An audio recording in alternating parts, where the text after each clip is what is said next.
সকাল সকাল পদামচে ছেড়ে বেরিয়ে পড়েছি। আজ যাবো ঋষিখোলা। পথে যেতে যেতে ছোট্ট একটা ঝর্ণা দেখে গাড়ি সেখানে দাঁড় করালো। এখানে বিশেষ কিছু দেখার মতন নেই, খুব ছোট একটা ঝর্ণাধারা পাহাড় থেকে বয়ে এসেছে। আর পাহাড়ের নিচে জলটাকে আর্টিফিশিয়াল ভাবে আটকানো রয়েছে, যাতে দেখলে মনে হয় অনেকটা ফ্লো করছে। এখানে কিছুটা সময় কাটিয়ে আমরা এগিয়ে চললাম আমাদের গন্তব্যের দিকে। কিছুটা যেতেই পথে আবার দাঁড়িয়ে পড়লাম একটা সুন্দর জায়গা দেখে। রং বেরঙের ফ্ল্যাগ দিয়ে সাজানো ছিল এই জায়গাটি, অপূর্ব সুন্দর দেখাচ্ছিল। এখানে বেশ কিছুক্ষণ দাঁড়ালাম, অনেক ছবি তুললাম, তারপর চলে আসলাম গণেশ মন্দির। পাহাড়ের কোলে এত সুন্দর একটা মন্দির সত্যি দেখার মতন।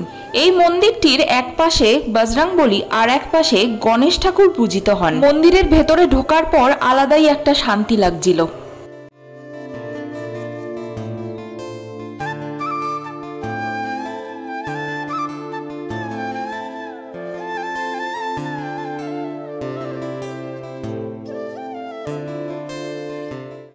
ব্যাস আর কোথাও দাঁড়ানোর নেই, মন্দির থেকে সোজা চলে আসলাম ঋষিখোলায় আমাদের আগে থেকে বুকিং করে রাখা হোমস্টেতে। যখন আমরা এই হোমস্টেতে ঢুকছিলাম তখন দেখলাম অনেকেই পাহাড়ি নদীতে স্নান করছে।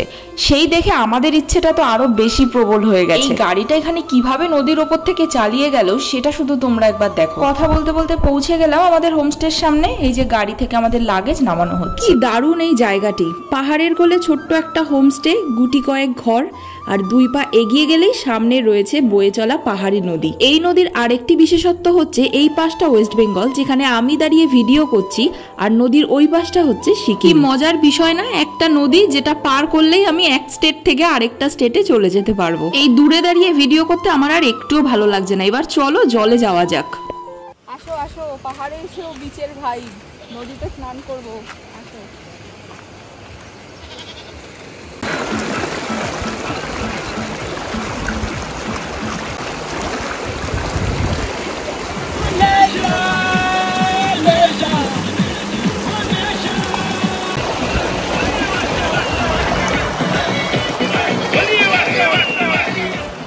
অনেক লাফালাফি ঝাপাঝাপি করতে গিয়ে লেট হয়ে গেছে, তাই চটপট এখন লাঞ্চটা সেরে নিই। মেনুতে ছিল ডাল, পাঁপড় ভাজা, একটা তরকারি আর এগ কারি। সেই সাথে টেবিলে ছিল কিছু আচার, তবে আমি টক খেতে খুব একটা পছন্দ করি না, তাই এগুলো আমার কোনোটাই কাজে আসবে না। খাওয়া দাওয়া শেষ করে একটু রেস্ট নেব ভেবে 3 ঘন্টার একটা টানা ঘুম দিয়ে নিলাম। ঘুম থেকে উঠে বাইরে এসে দেখছি বেশ সুন্দর সাজানো রয়েছে, সাথে গান বাজছে, বনফায়ার হচ্ছে।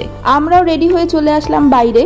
এই হোমস্টে থেকে প্রত্যেকটা গ্রুপের জন্য আলাদাভাবে বনফায়ারের ব্যবস্থা করেছিল। এই যে এখানে আমাদের বনফায়ার রেডি হচ্ছে, সেই সাথে চিকেন রোস্টের প্রসিডিওরও শুরু হয়ে গেছে। কিছুক্ষণের মধ্যেই টেবিলে চলে আসলো গরম গরম চিকেন রোস্ট। এমন ঠান্ডা ঠান্ডা ওয়েদারে পাহাড়ের কোলে বসে এত সুন্দর গরম ধোয়া ওঠা চিকেন রোস্ট খাবার মজাই আলাদা। বেশ ভালোই সবাই মিলে খাওয়া দাওয়া করছিলাম, গল্প করছিলাম, আকাশের চাঁদ দেখছিলাম। হঠাৎ করে সব নিস্তব্ধতা ভেঙেই উৎপাত শুরু হয়ে গেল।